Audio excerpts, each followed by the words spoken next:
Salut les investisseurs intelligents, c'est Monsieur Rodolphe, j'espère que vous allez bien. Aujourd'hui, je réponds à la question de Michael, qui est un très jeune investisseur puisqu'il a 17 ans.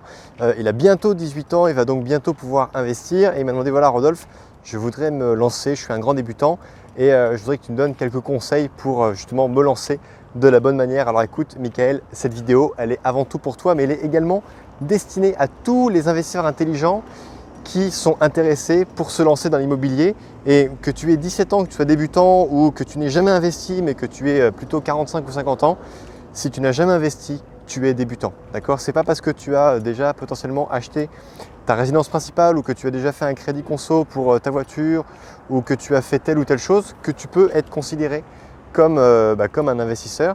L'investissement immobilier locatif, ça requiert pas mal de compétences, je dirais même beaucoup de compétences, surtout plus de compétences, beaucoup de connaissances, parce que les erreurs en immobilier coûtent extrêmement cher, et donc c'est très bien que tu m'aies mis dans les commentaires que tu sois un grand débutant et que déjà tu avoues le fait que tu as besoin d'avoir des connaissances. Je dis ça, je trouve ça très bien parce qu'il y a beaucoup de gens qui se lancent dans l'immobilier sachant que ils savent en fait pas grand chose. Ils pensent savoir énormément de choses, mais en vrai ils n'ont jamais pris le temps, ne serait-ce que d'acheter un bon bouquin à la FNAC sur le sujet pour prendre connaissance de ce qu'ils ne connaissent pas, tout simplement.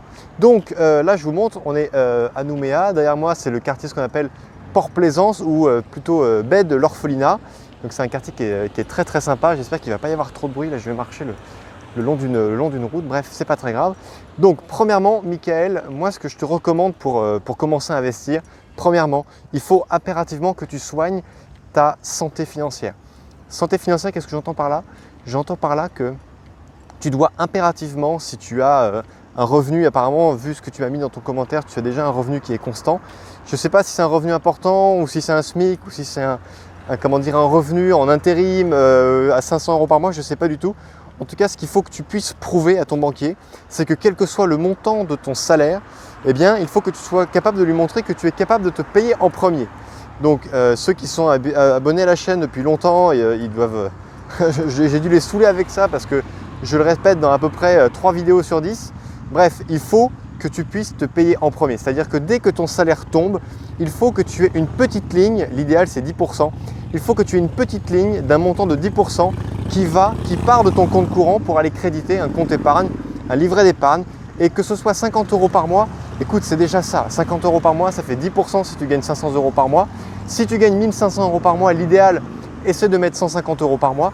Mais vraiment, le fait que tu soignes ta santé financière va montrer à la banque que tu as déjà une certaine aisance à gérer tes comptes, que tu vois loin. Et si tu es capable d'épargner régulièrement une somme d'argent, ça va grandement rassurer ton banquier. Deuxièmement, si tu as des crédits à la consommation, crédit à la consommation pour ta voiture que tu as acheté parce que tu dois te rendre au travail, c'est OK pour la banque. Si tu as fait un crédit conso pour t'acheter, je sais pas moi, une BMW série 3 pour te rendre à ton travail, ça le banquier ne va pas comprendre et il va vraiment estimer que c'est un signe grosso modo de pauvreté programmée parce que tu dépenses plus que tes propres moyens, tout simplement, et tu t'es laissé un petit peu aller dans la facilité du crédit consommation. Fais très attention à ça, ça peut vraiment te porter préjudice. En revanche, si tu as fait un crédit consommation pour t'acheter une voiture, je sais pas moi, une Twingo, une Renault Scénic, bref, une voiture de base, pour te rendre à ton travail et faire un trajet d'un point A à un point B, il va tout à fait le comprendre. Si tu as fait un crédit à la consommation pour financer ta fin d'études, il va tout à fait le comprendre. Mais pas pour t'acheter une télé, pour t'acheter une grosse voiture qui ne sert à rien.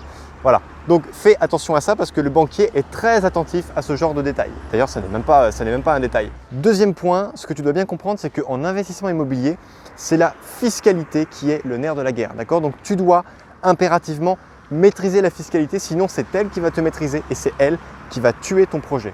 Donc fais vraiment attention. On peut voir pour 2 appartements complètement identiques, il y en a un qui peut être loué d'une façon, l'autre qui peut être loué d'une façon qui est complètement différente, avec une fiscalité qui est complètement différente. Il y en a un qui peut facilement gagner 1000 € par mois, l'autre qui peut facilement perdre 1000 € par mois, uniquement parce que la fiscalité n'est pas optimisée et parce que la stratégie de location a été faite sans connaissance de rien du tout. Donc voilà, il faut vraiment que tu fasses très attention à ça parce que ça peut vraiment être très préjudiciable pour ton projet. Ça, c'était le deuxième point. Le troisième point que je te propose dans cette vidéo, c'est que tu dois impérativement déterminer ton objectif et ce, de manière claire, d'accord ? On n'investit pas dans l'immobilier locatif par plaisir, d'accord ? On investit dans l'immobilier avec un objectif, d'accord? Alors ça peut être un objectif de gagner simplement un peu plus d'argent, d'avoir un peu plus d'argent à la fin du mois, ça peut être simplement pour remplacer son salaire, ça peut être pour prendre sa retraite par anticipation, ça peut être pour devenir rentier. Tu as différents grades et en fonction de ces grades, eh bien, tu dois dire voilà, moi je veux gagner 2 000 € en plus à la fin de cette année ou à la fin de l'année prochaine. Je veux acheter pour ça, il va falloir que j'achète 2 appartements ou 2 immeubles. En fonction de ta volonté, eh bien, tu vas un petit peu faire le chemin à l'envers et tu vas décider de ce qui est faisable pour toi. Donc il faut vraiment que tu établisses ta trajectoire, ta stratégie d'investisseur et il faut que celle-ci soit parfaitement raccord avec ton objectif.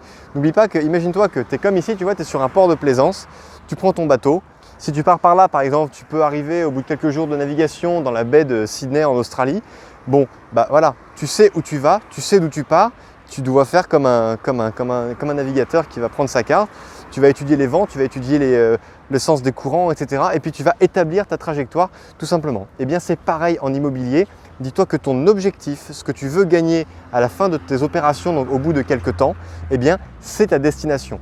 Pour arriver à cette destination, il y a des aléas, il peut y avoir des vents contraires, il peut y avoir des changements de météo, il peut y avoir tout plein de choses, mais tu dois impérativement bien préparer ton voyage parce que voilà, alors évidemment tu peux toujours faire de belles découvertes. Je te rappelle que Christophe Colomb, il est parti d'Espagne, il a découvert l'Amérique en partant sur la route des Indes. Donc il voulait partir en Inde, il a quand même traversé l'Atlantique. Donc bon, bref, je pense qu'il a quand même eu un gros coup de chance, mais je ne suis pas là, c'est pas une chaîne d'histoire-géographie.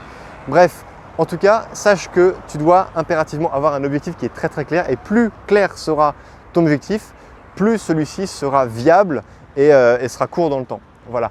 Ensuite, quatrièmement, tu dois aussi apprendre à trouver les biens qui vont devenir négociables. Parce que le nerf de la guerre, c'est aussi la rentabilité. Et la rentabilité, on ne va pas se mentir, il y a deux façons de la créer.